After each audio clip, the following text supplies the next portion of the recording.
Hello and welcome to the third episode of Behind the Curtain, where we are going to be looking to combine aspects of the first 2 weeks where we talked about digital environments and sort of digital characters. When should something be sort of built in VFX? When should something be shot on location, on set with a real camera?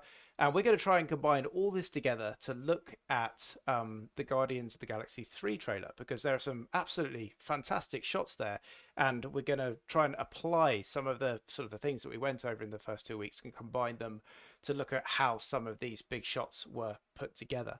And when you consider everything, when you consider all these decisions about when should something be a visual effect, when should something be sort of shot real, what we're talking about is a concept that Chris has coined the meeting point. So, Chris, do you want to give us a little definition of what the meeting point is? Yeah, it's literally the point where the real world meets the digital world. And it's, I think, one of the most important things for us to figure out in visual effects, one of the most important things for us both to plan out and also to execute. Because, well, as we've spoken about before, real on real, that's fine. We do that in real life all the time in Yeah. interacting with other real things. Digital on digital, slightly more tricky, but they still belong in the same digital synthetic world. And so then they interact in a believable way.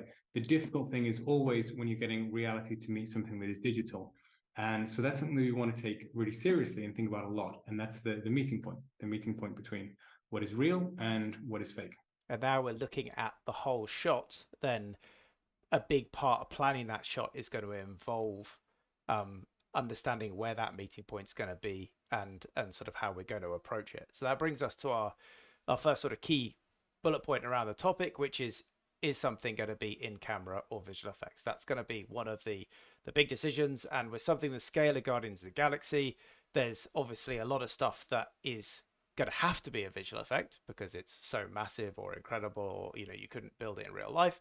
So at that point it goes, okay, we're going to have this thing as a visual effect. How are we going to address the meeting point of whatever set or location that we're going to be working with?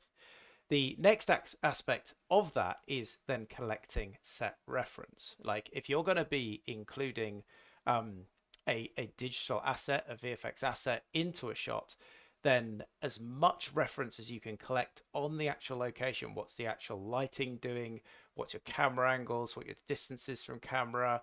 Like all of those things are going to help you reproduce a digital element of that shot more convincingly. Is that a good way of putting it, Chris? Like for collecting Yeah. set reference, like Yeah, I mean, with these 2 points of planning out the meeting point and getting set reference, we're actually tapping into where a huge amount of time gets wasted in professional visual effects. Um, so one is when we're not thinking about that meeting point enough and not planning it out and just kind of winging it. And that, as we'll touch on, can create really big problems. So a lot of the time spent in pre-production before you start shooting, visual effects is typically post-production, right? It's done after the shoot. But a lot of the really important visual effects work is done pre-production. And that's basically where you're planning out, okay, well, let's do this real, let's do that digital. We yeah, can't get away with that digital because of this. And a lot of your time is really worth putting into that pre-production stage. And then once you're actually shooting, then you have this stage when you're on set. And when you're on set, there's a lot of hours that you spend just sat around not doing very much. And so you'll swear that, you're not going to forget that. It can be such a boring, tedious process. But actually, what happens is the minute that you that you step off set, you've actually forgotten everything and you forget where the lights were and how things were and yeah, whatever. And what we're doing when we're doing the post-production work in visual effects, especially when we're working in 3D, is we are creating a recreation of reality. Now, you can never recreate reality, and that by itself is not a good goal to aspire to because reality is just too complex. You have to respect reality and go, look, I can't recreate you. What I can do is hopefully recreate a primitive version. representation Yeah, of reality that is enough for me to get away with it for the purposes of the shot, for the purposes of the audience believing it. And if we want to be able to create a primitive reproduction of reality, then we need as much reference for what reality looked like as possible.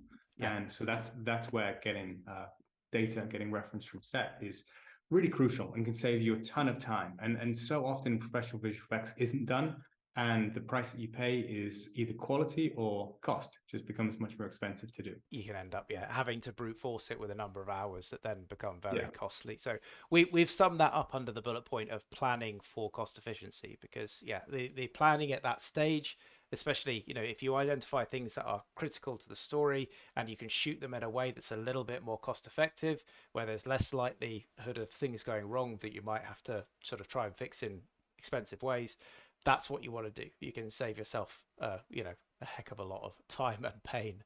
And that brings us to the very final point, which is why we don't fix it in post. I Yeah. mean, there can be that attitude, and that attitude, I think, is often used as a way of kind of gaining flexibility. Oh, we can. Oh, it doesn't matter if we don't quite get it here because we can adjust it later. But um, you know, fixing it in post is, you know, just it's a you're under plan, you're under prepared, you're not collecting the information that you necessarily need at the time because you haven't planned to collect that information.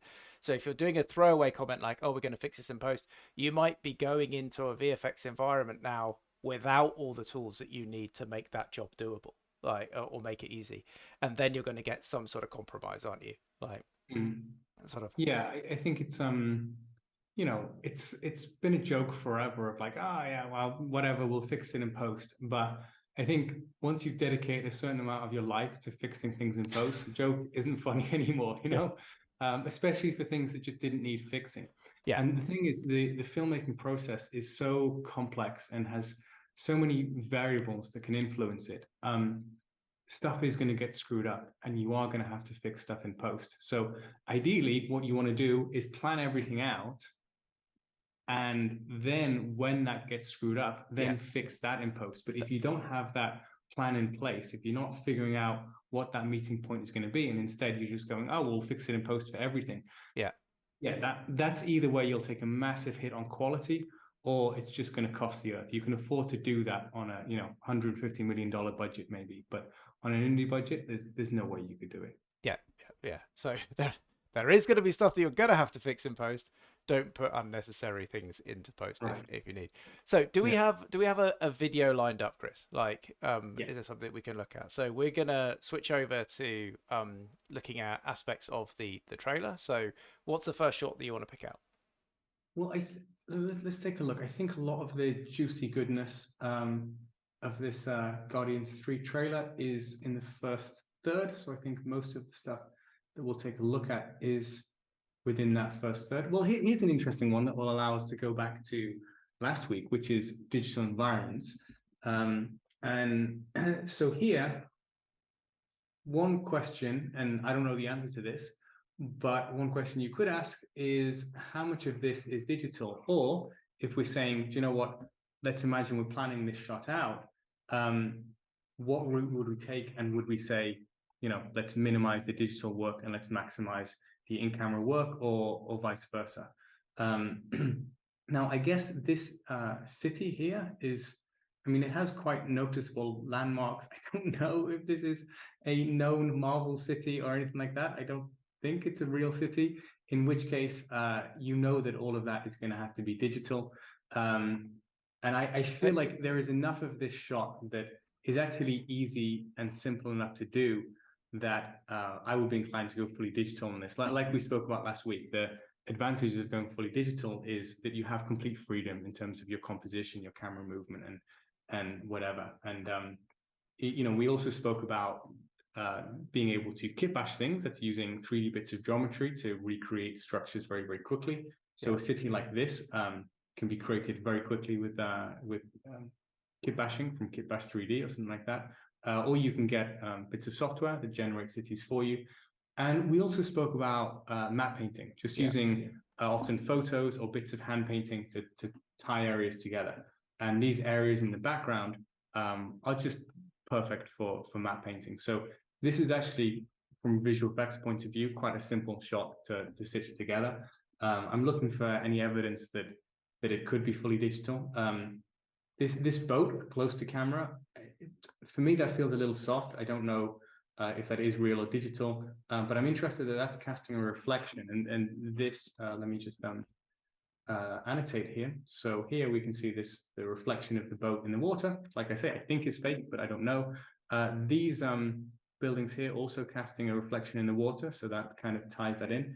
And then this little island through here doesn't seem to have that reflection, and I can't think of a physical reason for that being the case. So that would indicate to me that at very least that thing is digital, Okay. and that for whatever reason it's missing that thing. My gut instinct, though, is that it's all digital, because then that will just allow you to have control over your camera movement and your shot composition and whatever else. But I may be wrong. What are your thoughts, Rich? I think I agree with all the points you say about like this is solvable digitally because we don't have a word we used last week was parallax. We don't have a huge sense of parallax with the camera moving this far away from the city, and therefore that Yeah, allows us to do those sort of more 2D or sort of fast kit bashing yeah, techniques. The other thing about the meeting point, like whether the background is digital or real, like if we assume it's digital, the ship is still the flying ship is still something separate, and we need to make sure that they are integrated and working well together. So, if even if you're painting the background, you still need to understand what is the lighting doing in the background because that mm, same lighting is going to have to hit the ship. Now, there are aspects of this ship that are like it more forgiving. The fact it's floating and flying means that we don't yeah, have complex shadows that are casting onto a ground surface. We don't have complex reflections that are going to have to sort of be seen in objects around the ship, if that makes sense. So there's a number of points here that make this quite a forgiving shot. Like, and that's good. That could be good planning. Like, do you get what I mean? That could be a good element of saying, look, this will be easier if we do it this way. But we talked a lot about lighting, and lighting is pretty much everything. So whether you're doing this digitally or it's actually filmed as the base of it, I would be taking special care of what is the lighting doing, because if that ship feels like it's lit differently, it doesn't matter what we do, it ain't gonna sit together. I don't know if that makes sense. Like, right. I mean, and this, I guess, is we'll touch on this in other shots, but that idea of lighting being everything, that's something that I think people underestimate. But you take the lighting out of any shot, and that becomes an easy shot because it's completely black, yeah, right? So the only way that we see anything is 100% through through the light, and and and so then understanding light and understanding how to match light is very important. And then understanding that on a 3D object, you can just move your light around and do whatever, right? It doesn't take long to get an understanding of how to work with lights in 3D. So that's fine. But you do not want to relight a thing that you've actually filmed in camera. That's the yeah, thing that a lot of people who don't understand visual effects will kind of miss, and they'll be like, can we move the light around to the right hand side of the actress's face? No, you can't. no, Can't. I mean, no, you can, you but can, Jesus Christ, because light is everything. And yes, so to change the actual lighting conditions on a real thing, no. I mean, you can add in shadows, you can add in reflections, you can get away with all of that stuff. But to actually relight a real life thing, that is one of the absolute no-nos, I would say, of working in visual yeah, effects. really, really tough. So, yeah, I think we've explored quite a lot about this shot here. It'll be fantastic one day. Maybe we'll find out exactly how they did it. And this is a much more sort of, I would say, intense shot as far as the meeting point is concerned. Like, so do you want to just, I mean, I'd like to sort of make it clear to everyone that's watching the video, we haven't really looked in depth at these shots. We've picked out the ones that we wanted to talk about. And the reason that we've done it this way is that we want to talk through the process that we would approach. Like, if we had this challenge of doing this shot, what are the things that we would think about? So we're kind of trying to explore it fresh, if that makes sense. Um, so here we've got this absolutely massive ship landing on the ground. So what are the first things that spring to your head, Chris? I can think of a few. Like, what are your thoughts? Well, firstly, do you go fully digital because you've got such a large part of the shot that is digital, Yeah, and so then that meeting point becomes easier to manage if everything is digital, because digital and digital is great. And you know what? I'm looking at it, trying to work out if that's the route that they went. so too. It's a really difficult one, because with these kind of new build houses as well, they can often look very fake even when they're real. That's a nightmare thing to work Yeah. with. We hit that quite a lot, of real things that look fake. And and with this, there are things that are taking me to go, I think that would be real, like what I call unexpected details. So for example, these kind of solar panels through there, um, it would be odd for someone to, if you're building these houses, then you probably download an asset of these houses and have a kit bash kit, and duplicate them and tweak them somewhat. And it will be odd to choose to put solar panels on one. Similarly, with whatever this structure is back there, that wouldn't be part of the same kit. So it would be odd to choose to find that if it wasn't a big feature and just have it tucked away through there. Um, so So that part doesn't mean that this is real, but it's an interesting talking point, and I call it the unexpected detail, and that's often what gives a thing away as being real. But also, if you're really, really, really good at visual effects, you're going to be smart enough to put in the the unexpected unexpected details detail, just that little that will bit. just kind of break that synthetic feel that you can get. Yeah. Um, I mean, the thing that leaps out to me, if I saw this and I saw a huge digital ship that didn't exist landing in what had to be a real environment, it would be the trees. The trees on the yeah, left would be the first thing that would leap out at me, because it would be like if you had something that big coming down next to trees, those trees would thrash around all over the place. They're very yes, limber, they're very and therefore if they weren't thrashing around in real life, I would I would say yeah. that that could be a risk to the shot. Does that make sense? It could be a risk to making it not look convincing. Now, we have actually got the point where the ship has already touched ground, I think. Like, so it's not like its jets are hovering over the trees and it's like firing, sort of air all over them or anything like that. But, just from you skipping backwards and forwards there, I'm not seeing a huge amount of impression on the trees actually. Like, Yes, I agree. And there is movement in the trees, right? You can see they are moving through there. yeah, So my feeling is that however they've shot this, those trees are real. They're part of the original thing that was shot. And therefore, if you wanted to get that kind of some feeling that there is, like, even a medium amount of gust coming from that ship, um, then having those trees move in that kind of direction actually becomes a massive pain in the ass, yeah, because like you can use what we'd call like warping tools in compositing to kind of, as it implies, just warp them around and give the illusion of bending, and that can often work kind of okay, but as you can imagine, it can break down fairly quickly. Same yeah, as, you might see Photoshop filters or even Instagram filters or whatever, where you can warp people's faces, and it works to a certain extent. Um, but if you can't do that as a kind of two-dimensional fix, right? We normally talk about two-dimensional fixes and three-dimensional. Two-dimensional being ones that you can do purely as compositing without having 3D elements, or 3D fixes where you actually have to make the 3D equivalent. So in that case, you would have to make a 3D tree, or use there is software that will generate trees. I can't remember what it's called. The most common one, can't a speed remember. tree. Speed tree, There's yeah, being the most common one. yeah, So that allows you to make trees, and then so it would have a decent library of trees, so you could easily find something like this. But then you would have to light it under the same lighting conditions, and then you would have to simulate the movement of the wind affecting those trees. And so you're straight away starting to increase the cost of the shot as you're doing that. And then you potentially have to actually remove the trees that you've already filmed, right? yeah, So you have to because they're not then gonna paint move. out. Yeah. Yeah, yeah, So because they wouldn't be moving, so they would give the game away. gave away. So then you have what we call a paint out. So your steps then involve painting out the trees from the plate, and then building in your 3D digital trees, and then lighting and simulating and Yeah. rendering those trees.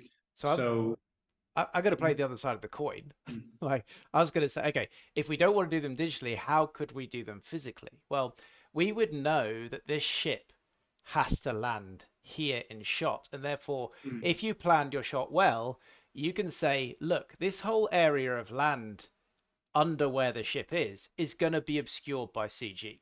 So we can put anything we want there. It doesn't matter because CG is going to sit over the top of it. If something strange is there, then it doesn't matter because it's not going to be there when the shot's finished because the ship is going to be over the top of it. So you can hire like effectively environment teams for physical effects, like who mm. can do wind, who can do like sleet, rain, all the way through to like pyro teams and things like that. So something you could explore is getting somebody with a massive wind generator and timing the shot to point it at the trees and turn it on, so Yeah. someone will be talking through the shot saying, okay, the ship is landing now in 5, 4, and then you just turn on your wind generator and point it at the trees and you'd get some sort of movement because so often, do you remember, Chris, like you said at the beginning of the talk, like don't try and aim for absolute reality. Try and aim for something, that's this is the minimum that you need to convince Hmm. people. And I would say that nobody is going to know exactly how that tree will thrash around if a ship landed next to it. Yes. What's convincing is the tree does thrash around in some way. Like that's what people will see the absence of, if that makes sense. So if you Hmm. point a wind generator and just start going hell for leather trying to get that tree to wobble around, it's probably enough. Like, I Yeah, don't know, I that would be my agree. guess. Yeah. Or on an indie budget, you get your mom to climb the tree and Yeah. start Yeah. shaking the Get branches get a around. runner to stand at the base. Yeah, like don't yeah. So make sure all the Yeah. safety things in place if you send your mum up a tree. We don't want any comments in the comment section. So okay, this can get dark very quickly, so we're going to stop. But yeah, safety first if you're going to climb any trees. But that you get the principle of if you can get the thing to physically move and then add the digital effect that makes it look like it was affecting that tree and that movement, you can often sell the shot that way, like very convincingly. Yeah. So okay, we've talked a lot about tree lines. We've talked a lot about like little solar panels and accidental like nice details and things. You know what, Chris? I'm gonna be honest. The foreground is absolutely flummoxing me. The Hmm. people feel like they probably weren't in shot. They Yeah. feel a little bit like to me like that CG people just put in. And this is one of the things of like, okay, well, why didn't you just get a load of people to stand in the shot at the time? Well, you could have, and that could be the best way to plan it. But if you don't put anyone in because you know you've got a really good CG library and can add people easily, then you can maintain flexibility. Do you get what I mean? You can choose to have, okay, I want more people or I want less people. Like you can change things around very easily if you know that you can add them efficiently.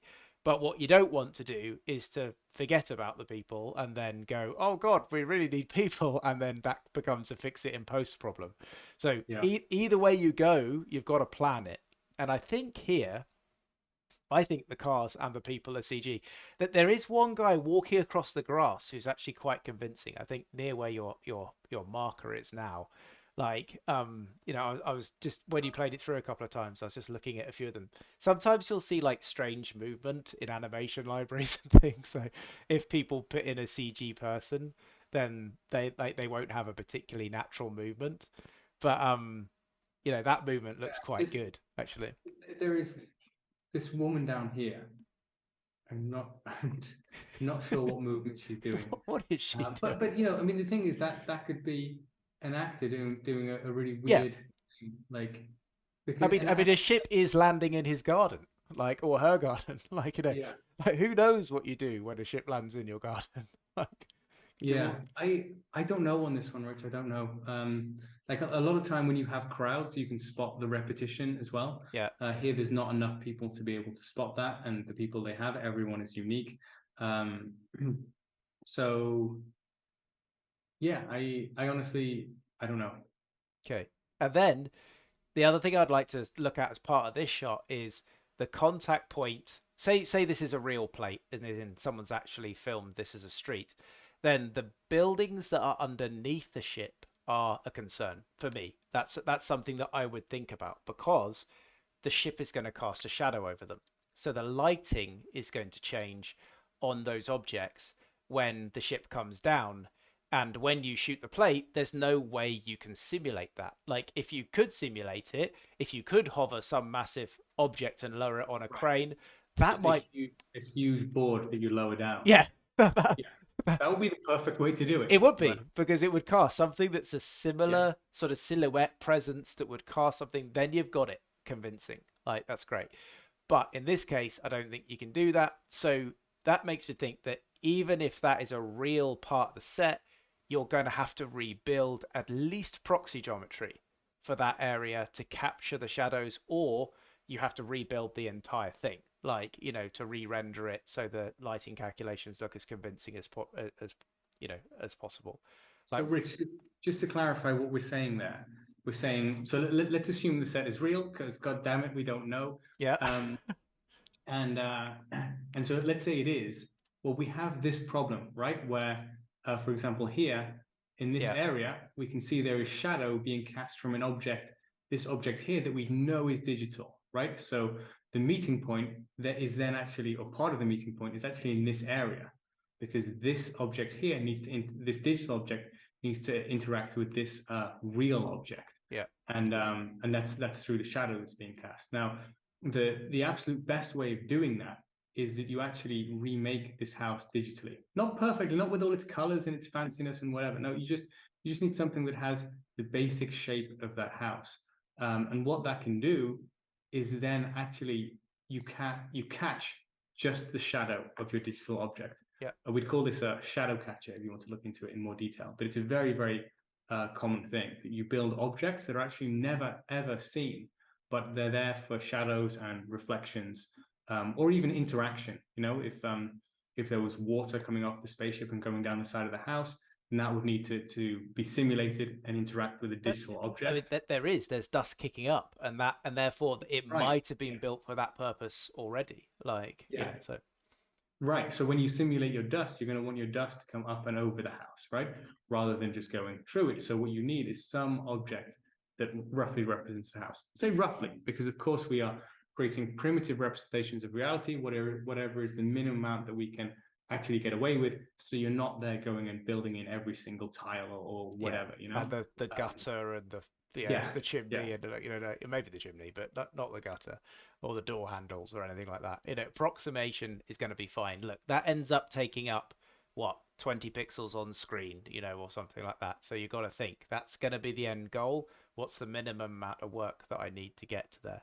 Now, we're at 27, 28 minutes already, so I want to move the conversation forward a little bit to the actual dust effects that are kicking up as well here. Like, the if you're going to have two things interact, then that meeting point, sometimes if one is digital and one is real, like here, which is that difficult, complex meeting point, sometimes things like dust can help. Yeah, they can confuse, they add movement, they add general sort of just information to that contact point that can help just bed something in. Like, is that a good way of putting it? Like, Yes, I think any way that you can hide the meeting point is going to be a win. If you're really desperate and you can afford to, just whatever you can do to damage the shot. Like imagine you put very heavy film grain over the top of everything. The end result is going to look a little bit worse. But what's actually going to happen is that that by overlaying something on top of what is real and on top of what is digital, you unify them, you you bring them close bond it together. together. Yeah, So a lens flare, especially like an anamorphic lens flare or something, that goes across the shot, something like that is perfect for unifying. Of course, like you might not like lens flare, it might not be your bag, it might not be what the DOP likes, whatever it is. But as far as managing the meeting point, it's very powerful, very useful, because it goes over the top of what is real and what is over the top of what is digital, and then unifies them. So, yeah, exactly like you're saying, Rich. Dust, light, even. Now, light doesn't wrap around objects. This is important because we have a term that we use in compositing called light wrap, which is where we wrap the light around an object. There's only a very subtle light wrap that's happening here. We can see it a little bit there, where kind of the light bleeds over into the object a little bit. That doesn't happen in real life, but it happens in photographed images, the light actually coming around on top of the object. I don't know, Rich, if you can find a better example, maybe we'd have to go through. And let me just go through to another shot because it's a very commonly used effect and it's worth knowing and understanding. So through here, for example, you can see where this is lighter, the light kind of coming Yeah. around over the top there. That's And not how light works. Light can't wrap around forms, but when it's photographed, then that edge gets softer through light wrapping around it. And that's another way, what we call a light wrap or a bloom effect to tie together yeah, your to real help. and your digital elements. Yeah, because a real lens will do it, and therefore, it won't happen on a digital lens by default. Like, so we need to add it, we need to think about it, and so that will bring those things together. Like, interestingly here, I think this is probably completely sort of real. Like, Yes.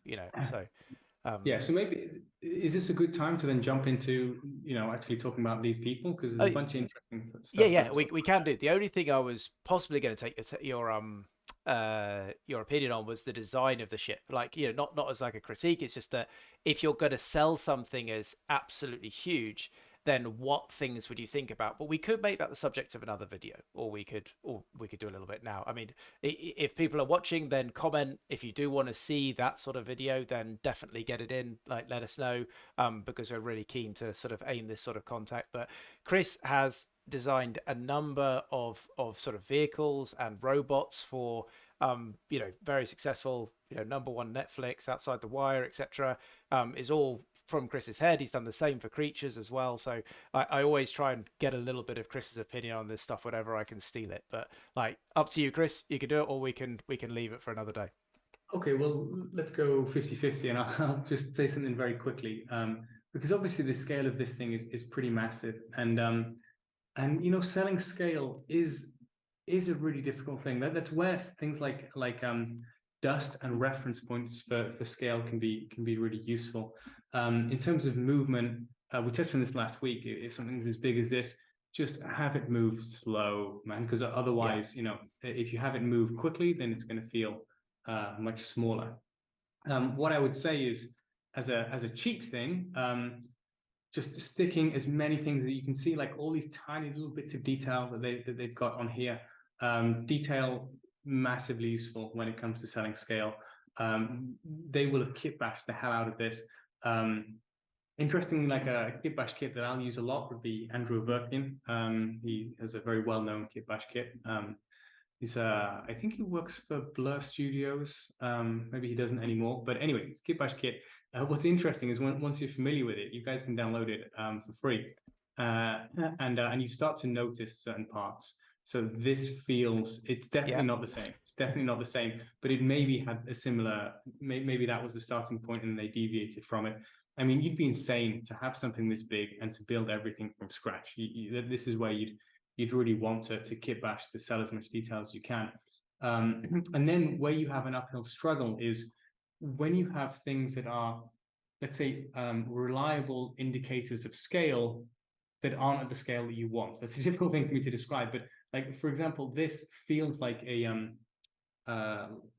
normal cockpit. a Like, small airplane cockpit, yeah, something like that, right? But what you're saying is this is big enough to house, 20, 30 people or whatever. But it has the personality, it has the pattern of a smaller cockpit. So here you're fighting all day long with that. I would be fighting here as well. You can see how much detail. If I look closely, there's a ton of detail that the teams put into there to help sell the scale. Because for me, I'd be battling against this going, people are going to look at that and it's going to instinctively read as like a petrol cap, that you'd open yeah. and then you pour in your gas through there. Um, Feel and one hell of a yeah, petrol can. yeah, I don't know if people would read it that way. And I guess with the cockpit, maybe that's why there's all those little bars and beams and Yes, support to say, exactly. look, this is a larger structure that's housing sort of 20, 30 people. Yeah. The reason I was smiling all the way through that was the kit bash kit that you used. When I saw how successfully you applied it, I actually applied it to Intergalactic when I was working with Intergalactic on a physical prop, like Yeah, that yeah. we had to build digitally and then 3D print it out. Again, these skills are so transferable, like that Mm. often physical props are now being solved with digital pipelines, resulting and I got exactly that. It was such a great kit of models, and we had to turn it around so fast that it was really, really good for sort of getting a convincing mechanical prop in the real world as well. So yeah, Well, that was Rich, great. there's a whole there's a whole other discussion there, but it related to the meeting point, right? Of going, well, actually, there are different ways that you can traverse it now because you can wrench one world into another. Into another, yeah. You can pull one world screaming into another. So through Yeah, 3D printing, you can 3D print robotic parts or any parts that you've made digitally. So we did that on Outside the Wire, for example. On some of the shots, some parts of the robot are actually fully in camera, fully yeah, real, but they were created by 3D prints of the models that we'd made. And of course, you can move in the other direction as well by scanning things, and yeah, then you get your things from set into the digital world. So yeah, that I call that kind of crossing the chasm. You kind of jump from one side to the other, and it's a way I really like to work with the meeting point. It's very yeah. powerful, I think. So we're at 36 minutes. So let's maybe, yeah, let's get a bit of movement here. Like, what shot's standing out to you next? I'm interested in talking about these characters because we've spoken a lot about buildings and the spaceship and whatever. But here, this is something that we can touch on that's slightly different to what we spoke about when we were looking at digi doubles, which is kind of in camera makeup versus digital makeup. And Rich, you and I both feel like this is 100% in camera, right? Yeah. And the advantage you get of it being in camera is, firstly, you don't need to do any work in post. What you see is what you get, right? If what you've shot on the day looks good, then you're done. If Um, you've got a good actor, that performance is going to come through a good prosthetic piece. So you're going to get all those sort of natural reactions that you'll get from an actor if they sort of interacting in a conversation or something like that. All of that you need to fake if you're going to replace the face digitally. So Yeah, the little accents, like the little accidents. Sorry, like you see that nostril being slightly wonkier, lower than the other one, for example. Again, you'll try and put that stuff in if you're working digitally, but it just happens when you're working practically. These accidents. Yeah, you come across them a lot more easily. And there is, of course, no meeting point to manage.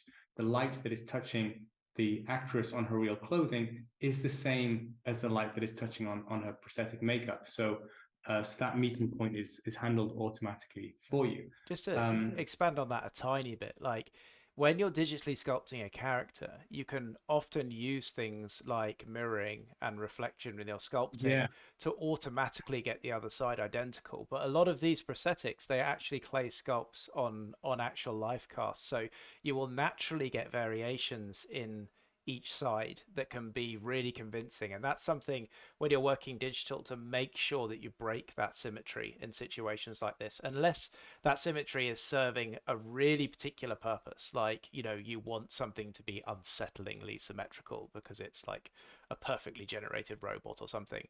But yeah, you be aware of where that, I mean, that's a whole nother video in itself, isn't it? But be aware of where that can go. Like, and that's one of the reasons that Chris and I are reacting to it this way, is we're seeing that and thinking that's a physical process.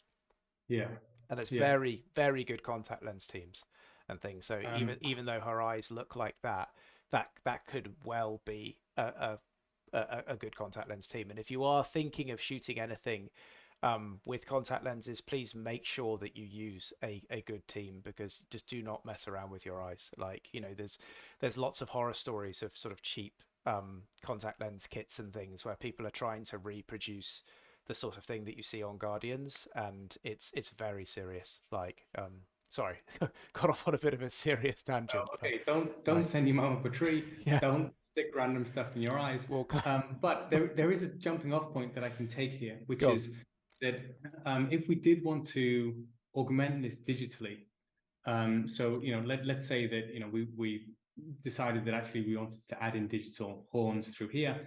So then that is something that we have to create digitally, and then has to be lit with the same lighting conditions that you had on set. Yeah, And one problem that we have a lot is if we weren't on set ourselves, maybe people didn't take good lighting reference from the set. So over time, you get really experienced at just being able to look at a shot and see what the lighting conditions were. um, if you do have someone taking lighting reference on set, what they'll often do is just get like a chrome ball. This could even be like just a Christmas bauble. It's just something that reflects the environment perfectly, so then you can see exactly where the light sources were. You'll also see people using gray balls, which just give you a feeling of what a neutral value looks like in the shot, and sometimes white balls, which we actually get for free through there, so you can see what the value of white looks like in the shot. But one thing that we end up doing a lot is just looking at the eyes, because the eyes often give you a really perfect reflection of what's happening here. And and so what I can see here is actually, I don't think that they were adding in any extra electric lighting through here. Like you can see the light is in the top half of her eyes through there. And then at the bottom, there is no real light reflection. And that's kind of what I would expect, right? Because the light from the sky, which even though it's overcast, there's going to be a considerable amount of light coming from there. That's going to be in the top. At the bottom, we have all of the houses through there. And so that's what we can see happening in her eyes. So that's a trick that I'll use all the time. Or people with bald heads or whatever, they become an excellent reference point as well for being able to identify what the light source is. And being able to develop that as a skill is amazing, but Yeah. ideally you don't want to have to use it as a skill. There's another thing that is really useful and no one ever does, which is just having a witness camera.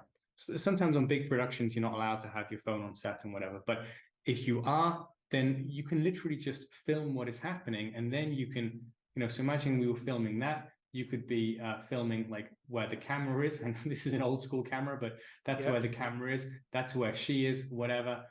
This is where there is some electric light, let's say, that's shining down from there. As soon as you are filming from any point of view that isn't the main camera point of view, that isn't this point of view, suddenly the magic of film breaks, and you can see through the curtain, you can see how it's done. And that becomes very, very useful reference material if you need to do something in Digitally. post.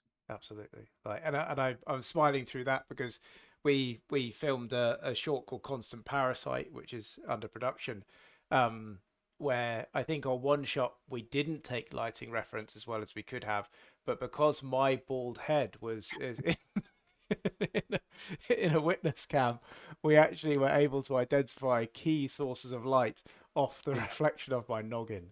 So yeah, that's a little added bonus of losing your hair. Like, Yeah, it's but one advantage of having bald friends. yeah, Um, absolutely. Don't go bald yourself, whatever. Like, but make sure you've got a bald friend somewhere. Like, also another clue for whether this character is being lit is separately from the environment is to look at the environment around it. It feels like it's a set. Like, it doesn't feel like the background is digital. I would say, yeah, instantly. So if you can see any, as Chris has pointed to when he pointed at the roofs and things, if you can see any obvious lighting difference on the roofs, because the roofs and the buildings are going to only be lit by the actual environment, the light, the sky itself. Like you can get lights big enough to light a set that big, but they're pretty rare. I mean, they're amazing. If you've ever been on a set with like a proper massive suspended light, they're incredible. But mm, like it there does feel like it's this top down consistency. I'm looking under like the sort of the roof arches. I'm seeing like fairly vertical shadows down on the left hand side of shot. I'm seeing this sort of light, this nice ambient light coming from the top, as Chris is saying. So yeah, I think that's consistency there, like as well. yeah.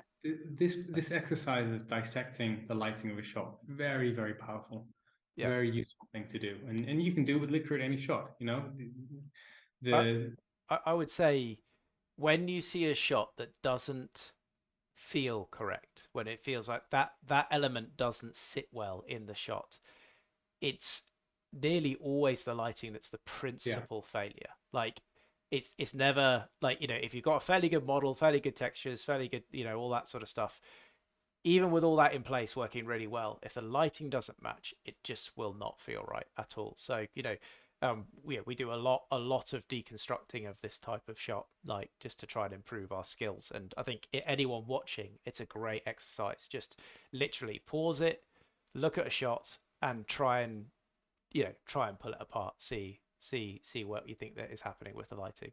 This is an interesting one. Okay. Yeah, so I guess we'll have to move quite quickly here, but there is so much interesting stuff to break down. Like I think that all of these people are in makeup. I don't think any of those are digital. Now, obviously, like if you're on an indie budget, the cost of makeup could be kind of prohibitive. Cost of doing them digital is not going to be that cheap either, though. So um, probably much of a muchness in that regard. But again, like once you've shot it, then it's in camera and it's done. You know the Mm. lighting is going to be perfect and whatever.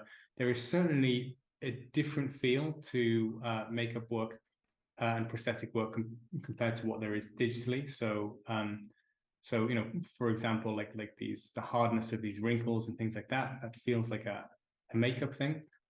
One key consideration that a lot of people will overlook when considering whether to do something makeup or digital is the fact that you can't subtract mass You you using makeup, you right? You, can, you but could you the could carve actor some, doesn't like it. Like yeah, it's very yeah, painful. Like carving chunks of flesh out of them. So yeah, this is like one of the problems you hit with old age makeup, right? Because as we age, we lose mass, we lose volume. Um, get all but gaunt. Yeah.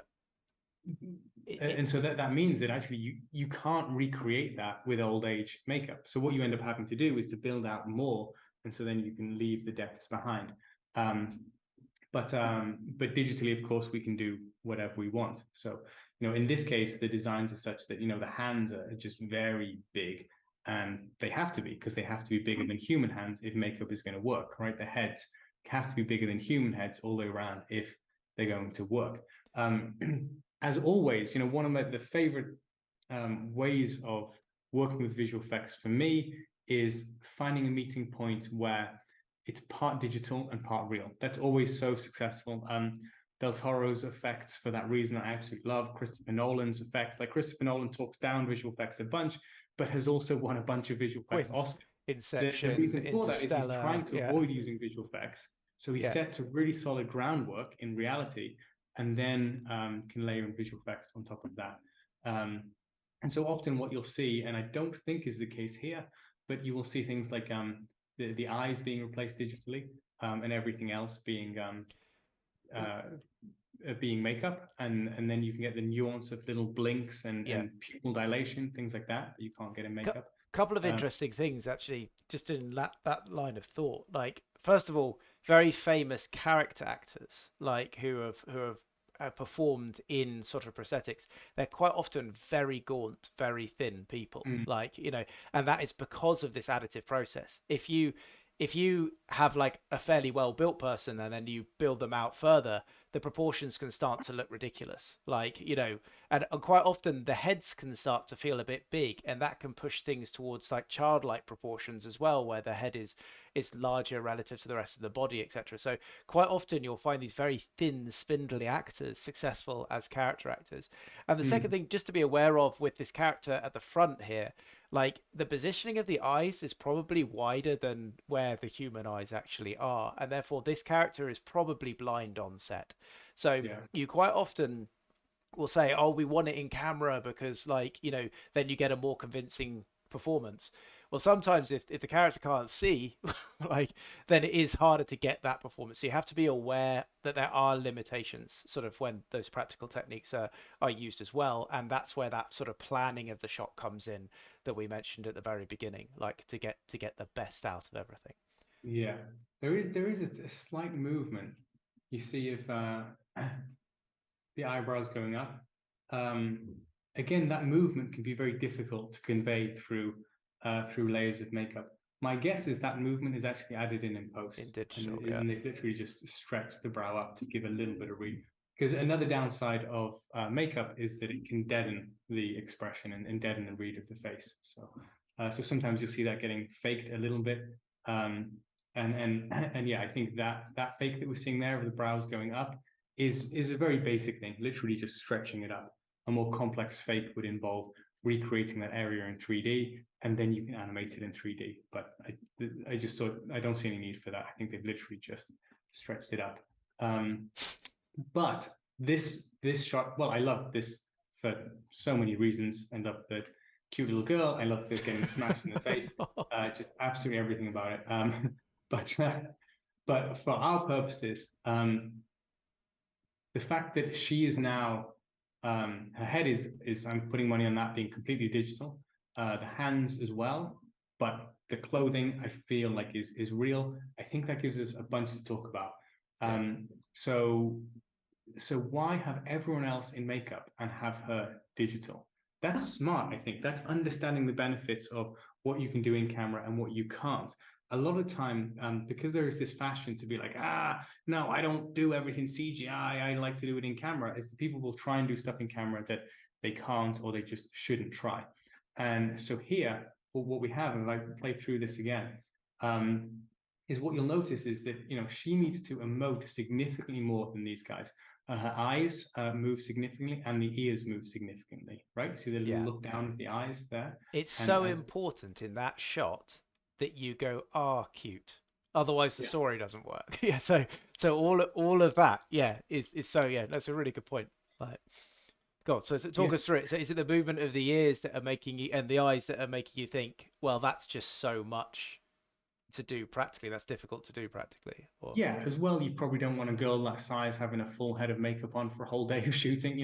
well, It's just there's like, serious limitations to what you're yeah, allowed to put a child through on set, so that's something to be aware of, and that's actually can be why twins are very very popular in casting because you can actually rotate the child if it's an identical twin.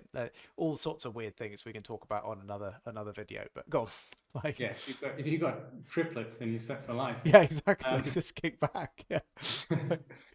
so yeah, this I'm going to say is a fully digital head.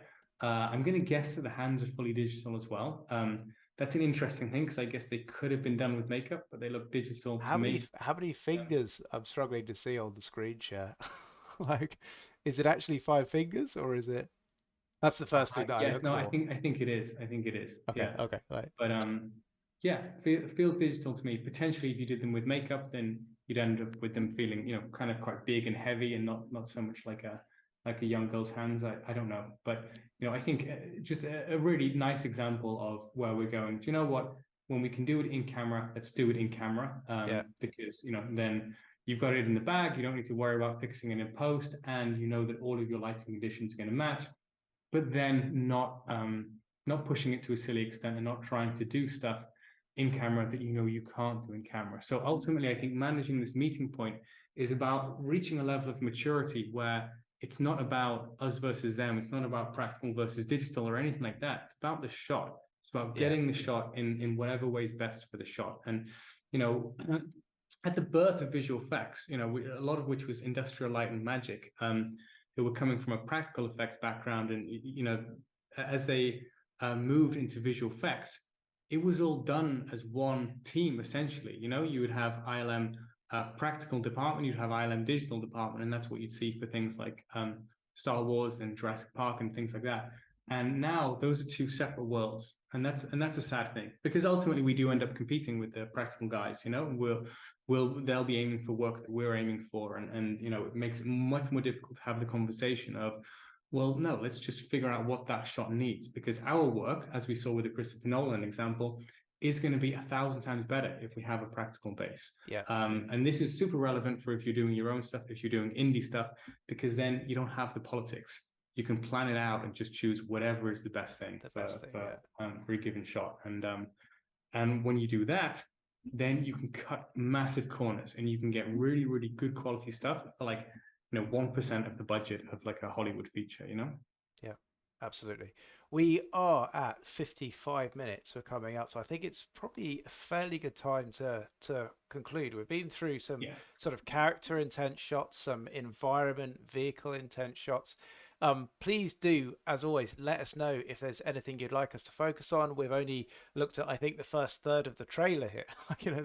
There's plenty more stuff that could be looked at just in this trailer, and it's a really really cool exercise because this is what we are doing as professionals every day. We are sharpening our knowledge and our practice with actual client examples of this of going through this process. So we're wanting to expose that, some of the conversations that we have, some of the thoughts that we have, because this is very much part of being in the VFX industry, really. Like, these skills are important. So anything to finish on, Chris? No, I think that's great. I think it's a, you know, just yeah, even the first 20 seconds of this trailer gives us a nice broad range of things that we can talk about. Yeah, absolutely. So we are going to end things there. Thank you very much for joining us. As always, please do comment or get in touch. This series is going to be, is we want it to be informed by you. We want it to be the most relevant knowledge to what you want to get out of us. So please let us know, and we will shape future videos and future content around the things that you want to learn. So please join us then. Cheers. Take care and goodbye.